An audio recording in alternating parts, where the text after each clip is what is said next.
আগামীকালকে অত বিকালে আমরা শিক্ষা উপদেষ্টার পদত্যাগ দাবি করতে বাধ্য হব। আমি রিকোয়েস্ট করেছি ছেড়ে দেন, এটা বলতে না বলতে আমাকে একদম ফ্যাসিস্ট স্টাইলে আমাকে বেদম প্রহার করেছে, একদম এই অংশ থেকে পায়ের পর্যন্ত। বিভিন্ন মিডিয়ার মাধ্যমে আমরা সবাই অবগত হয়েছে। আমাদের আসলে এখানে বেসিক্যালি 3টা দাবি।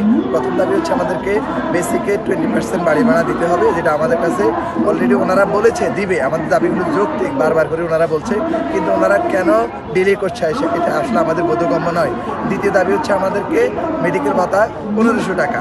এই মেডিকেল ভাতা আমরা দীর্ঘদিন থেকে 500 টাকা পেয়ে আসতেছি।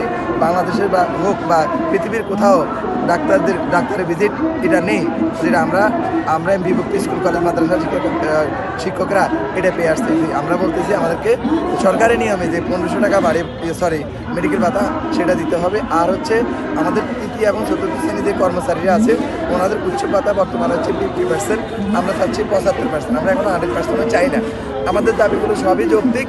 এখন ওনারা আমাদেরকে গত 13ই আগস্ট আমরা যখন প্রেস ক্লাবে আসছি আমাদেরকে বলছে ওনারা দিবেন, কিন্তু এখনও 2 মাস সময় দেওয়ার পরে ওনারা দিচ্ছে না। ইভেন একটা প্রহসনমূলক যে বিশ্ব শিক্ষক দিবসে সারা পৃথিবীকে জানান দেওয়ার জন্য এটা ওনারা উদ্দেশ্য প্রণোদিতভাবে করেছে, ইন্টেনশনালি, যে সারা পৃথিবীকে জানানোর জন্য শিক্ষক দিবসে শিক্ষকদের সাথে একটা প্রহসন করেছে, সেটা হলো মাত্র 500 টাকা বাড়ি ভাড়া বৃদ্ধি করেছে। আমরা বলছি আমাদেরকে পার্সেন্টেজ আকারে দেন, যা দিবেন। আপনি বলা বাহুল্য, আপনারা জানেন কিনা যে একটা কলেজের প্রিন্সিপাল তিনিও 1000 টাকা পায়, আবার ঝাড়ুদার অর্থাৎ যিনি ক্লিনার বা নাইট গার্ড উনিও 1000 টাকা। কীভাবে এটা সম্ভব? এটা একজন প্রিন্সিপাল, তাহলে ওনার স্ট্যাটাসটা কোথায় থাকে? তো আমরা বলছি যে না, আমাদেরকে বেসিকের পার্সেন্টেজ আকারে নিয়ে আসেন এটা।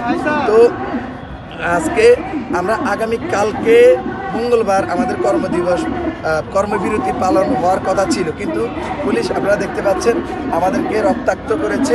আমার এক ভাইকে হ্যান্ডকাপ পরিয়ে নিয়ে যাচ্ছিলেন আমার সহযোদ্ধা, পর আমি যাই দোষী, আমি রিকোয়েস্ট করেছি ছেড়ে দেন, এটা বলতে না বলতে আমাকে একদম ফ্যাসিস্ট স্টাইলে আমাকে বেদম প্রহার করেছে, একদম এই অংশ থেকে পায়ের পর্যন্ত।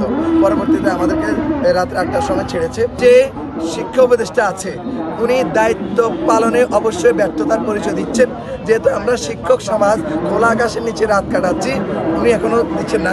আমরা হয়তো আগামীকালকে অত বিকালে আমরা শিক্ষা উপদেষ্টার পদত্যাগ দাবি করতে বাধ্য হব।